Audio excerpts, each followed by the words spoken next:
Hi, and welcome. You're listening to the X22 Report. My name is Dave, and this is episode 1882B, and today's date is May 31st, 2019, and the title of the episode is Barr confirms investigations winding down. Huber and Durham are on the hunt.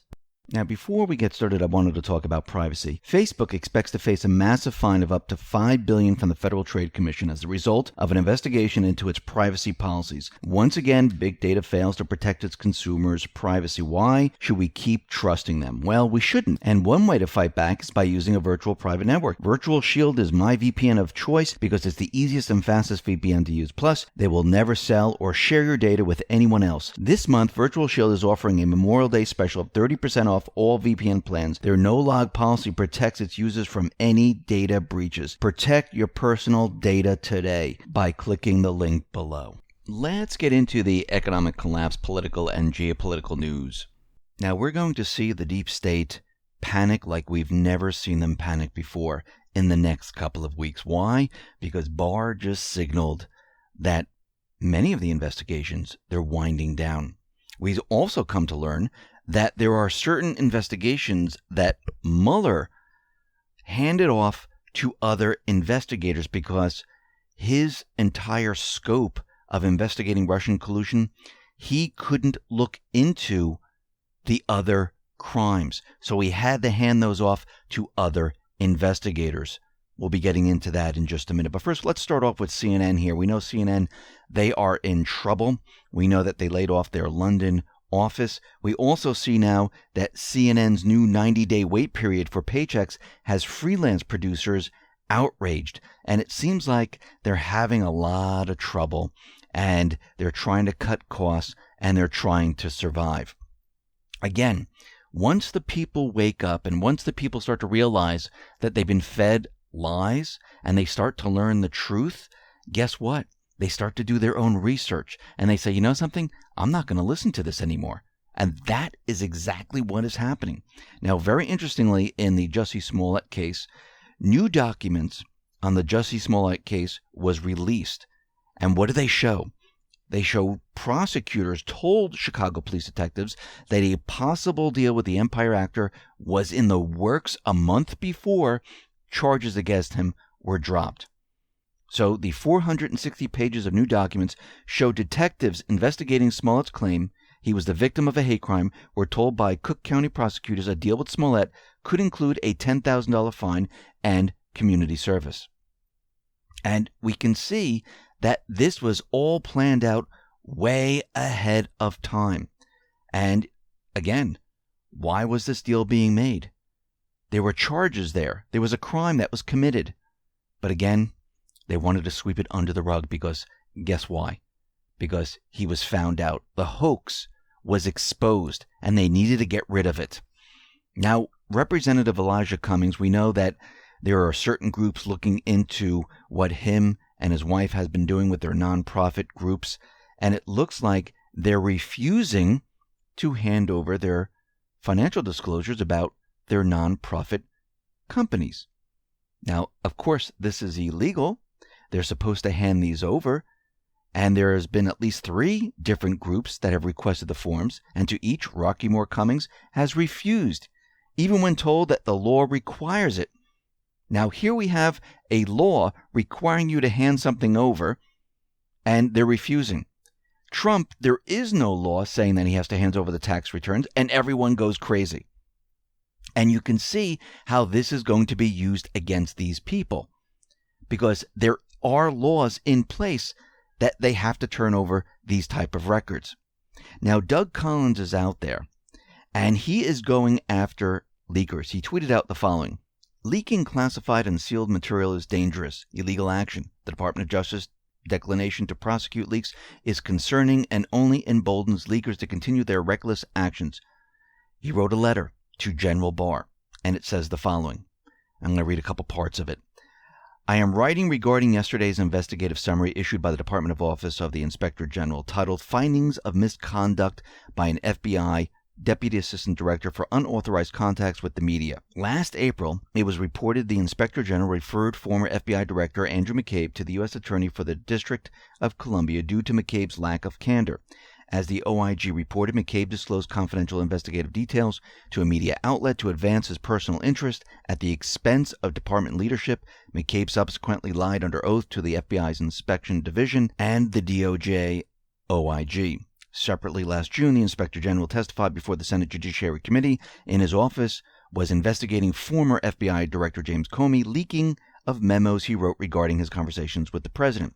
Over the past year, however, little information has been shared publicly or with Congress regarding the status of these leak investigations. Therefore, please provide answers to the following questions on or before June 7th, 2019. Did the OIG refer the DAD discussed in yesterday's summary to the Department for Prosecution? Did the department decline prosecution? Why? Is the investigation into James Baker still ongoing? Did the OIG criminal referral regarding Andrew McCabe develop into an investigation? If yes, is it ongoing, and what is the status? How many active cases does the department have regarding classified leaks? Has the department recently conducted a criminal investigation into James Comey regarding possible leaking of classified information? If so, how did the investigations originate? And what is the status of that investigation? And then he said, thank you. So he wants answers of what is going on with these individuals. And I think we're going to see that very, very soon. Now, Rudy Giuliani, he dropped a bomb on the Biden crime family. He said if Donald Trump Jr. got $1.5 billion from the Chinese, you don't think we'd be going crazy? Well, Biden's kid got $1.5 billion from China for a startup private equity fund while the old man was giving us away to China. He flew the kid there on Air Force Two, and he'd just been tossed out of the military for being a drug addict. Did they give him $1.5 billion for his expertise, or did they give it to him because we just caved into them on the islands on tariffs, sold us out so the kid could get $1.5 billion? We're not covering that. And you're telling me these people are honest? They're trying to find out if Donald Trump got a parking ticket 20 years ago, and they won't cover the 1.5? How about $5 million from one of the most crooked people in Ukraine? While Joe is doling out the money to Ukraine, and then Joe bribes the president of the Ukraine, the Ukrainians didn't want to fire the guy. He did it because he was extorted. That's the crime. Joe extorted. And by the way, when he took the money from Ukraine, we call that under our laws bribery. So he is pointing the finger, he's calling them out and saying, why isn't anyone doing anything about this? Well, I believe they are. I believe in the background they're investigating. Now, remember when Mueller was up there and he was giving this press conference and he said, listen, we couldn't, charge the president because under the law, it's illegal to indict a president. And like we said before, he could have put the crimes in the report. And Barr actually backs this up. He said, I personally felt he could have reached a decision. He could have reached a conclusion. The opinion says you cannot indict a president while he's in office, but he could have reached a decision as to whether it was criminal activity.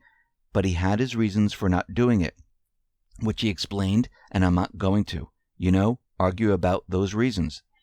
And he's absolutely right. If he thought that Trump committed some type of crime, he would have put it in the report, but he didn't. Now, Barr was on CBS. He was being interviewed, and he said a couple of very interesting things. First, he said, well, it's hard to read some of text with and not feel there was gross bias at work, and they're appalling. And on their face, they were very damning. And I think if the shoe was on the other foot, we could be hearing a lot about it. In regards to spying, things are not jiving. He said, the use of foreign intelligence capabilities and counterintelligence capabilities against an American political campaign, to me, is unprecedented, and it's a serious red line that's been crossed. Dangerous to the continuation of self-government and our Republican system. Republic that we not allow government power, law enforcement, or intelligence power to play a role in politics, to intrude into politics and affect elections. Republics have fallen because of Praetorian Guard mentality, where government officials get arrogant. They identify national interests with their own political preferences, and they feel that anyone who has different opinion is an enemy of the state. So it was bogus. This whole idea that President Trump was in cahoots with the Russians is bogus. He said, "I'm amused by these people who make a living by disclosing classified information, including the names of intelligence operatives, wringing their hands about whether I'm going to be responsible in protecting intelligence sources and methods.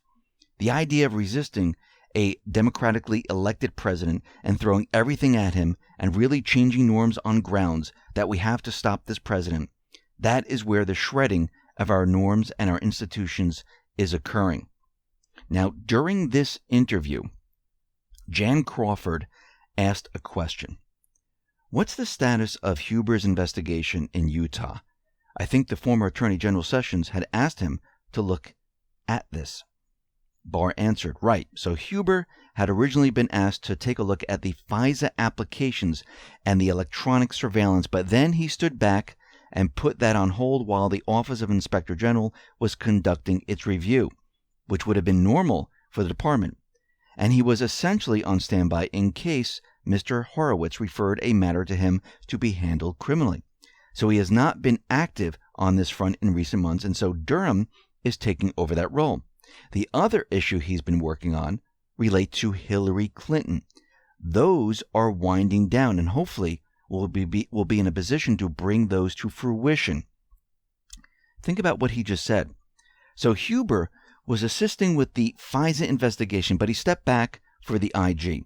Durham now is taking over the role. Huber, what has he been doing? He's been working on the Uranium One investigation, and it is now winding down. What does that mean? They are preparing for prosecution.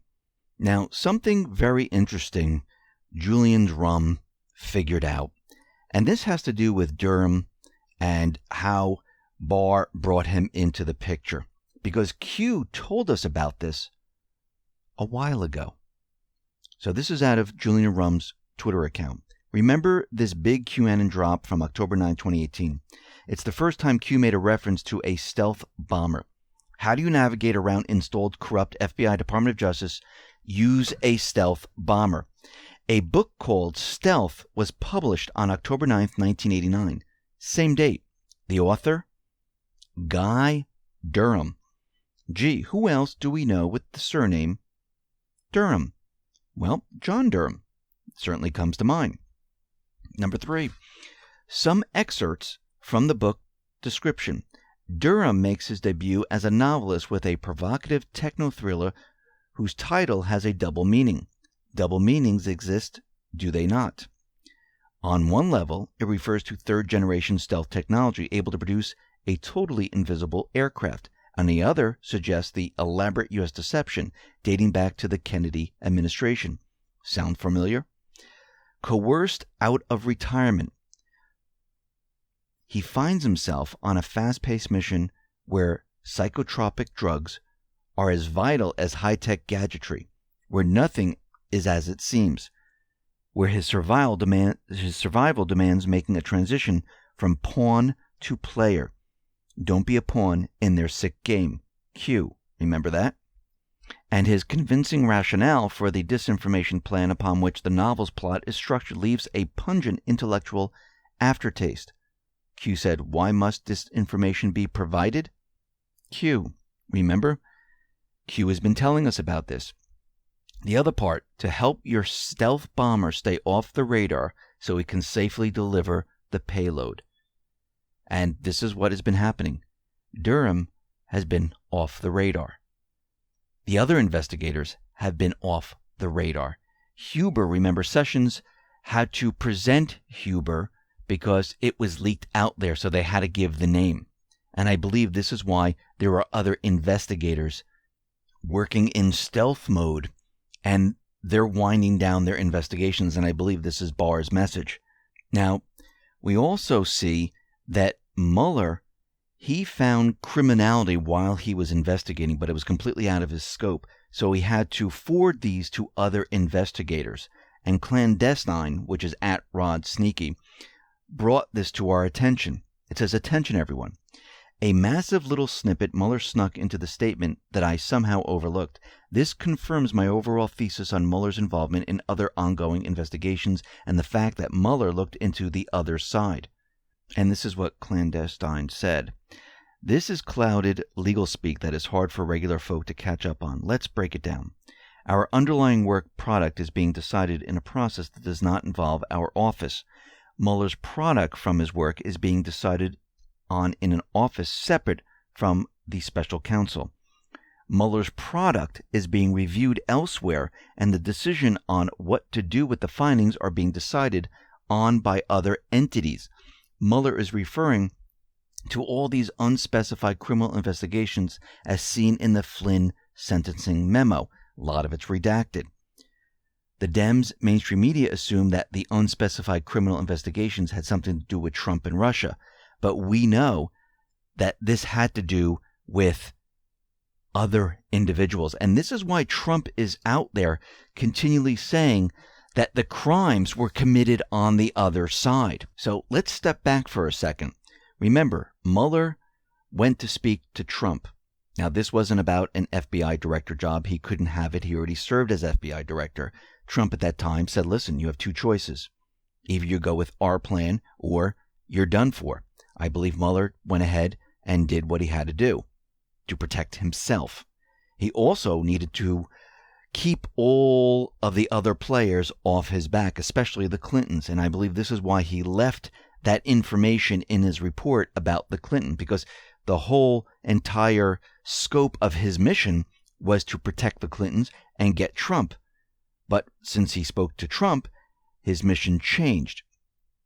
Since his mission changed, he was investigating other crimes. Those crimes were forwarded to other individuals.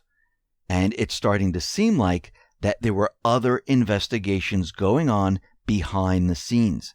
So we have Huber, which is the name that's out in the public eye, and then we have others behind the scenes. Huber, as Barr is telling us, was working and still is and winding down now, working on Uranium One. What are the other investigators working on? Most likely, everything else. Now, Trump, he is out there and he is saying we need to do something on the border. He tweeted out the following. Yesterday, Border Patrol agents apprehended the largest group of illegal aliens ever. 1,036 people who illegally crossed the border in El Paso around 4 a.m. Democrats need to stand by our incredible Border Patrol and finally fix the loopholes at our border. And you can see them on the video, everyone coming into the country.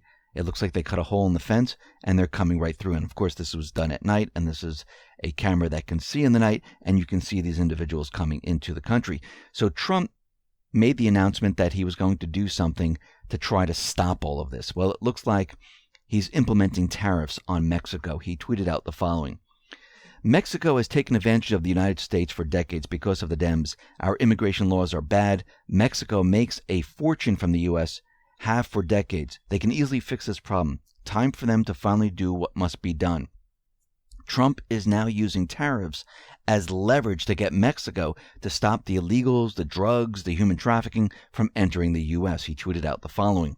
In order not to pay tariffs, if they start rising, companies will leave Mexico, which has taken 30% of our auto industry, and come back home to the USA. Mexico must take back their country from the drug lords and cartels.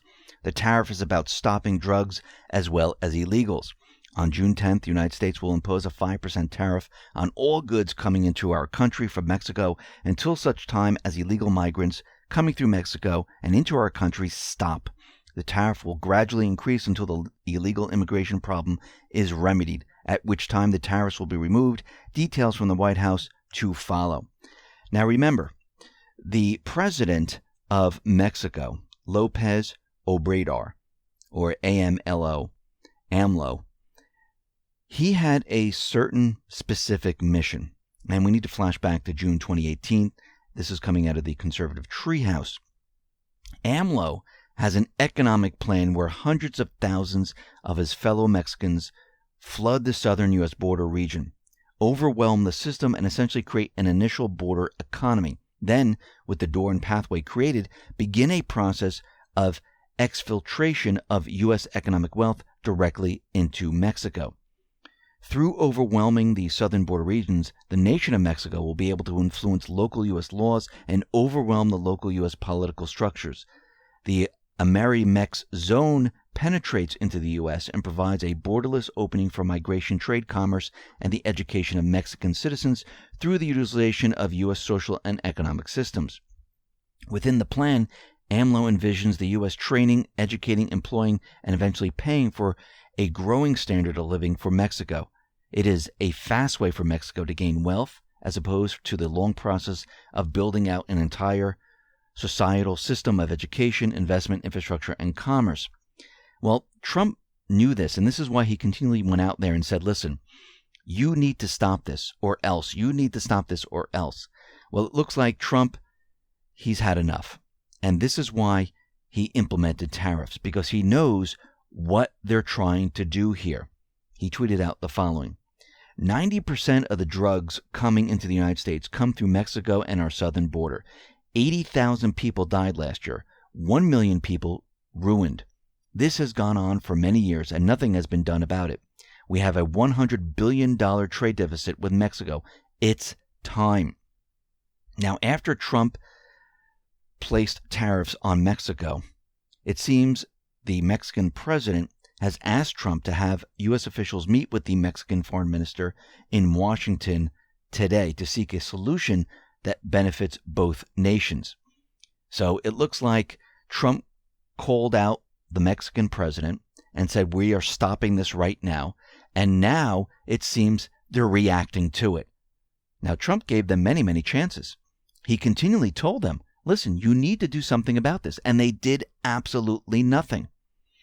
Now, very interestingly, out of the South Korean press, it seems there's a news story that Kim Jong-un is executing those involved in the summit deal. And they're saying, well, the summit didn't go well, so we're getting rid of these people. Well, we need to go back to what happened in Spain. Remember the North Korean embassy that was raided? Remember what happened there? They went in there and they stole sensitive information regarding North Korea's nuclear arms program just days ahead of the Hanoi summit between North Korea and the U.S.? Well, first of all, the story only names one person, and the others are completely unnamed. Now, the person that they named was Kim Hyok Chol, and it seems that he might have been involved in handing classified, sensitive materials to those who raided the embassy. Translation: he handed info over to the clowns. And it looks like Kim Jong-un found out about it, and he took action and removed that individual. And again, that is treason. And here in the United States, if you commit a treasonous act, you could be put to death. And it looks like in North Korea, you commit a treasonous act, you are put to death. Now, we can see that this most likely is a cover story, because what happened is the clowns were exposed and they needed something out there to explain why all this is happening. Now, of course, they didn't name any other names except for this one individual. Now, they might come out with other names that they make up, but at this point, I think they're just going to let it stand. We'll see what happens. Now, out in Iran, it seems that former Obama officials are continually meeting with Iran. Now, this is very interesting.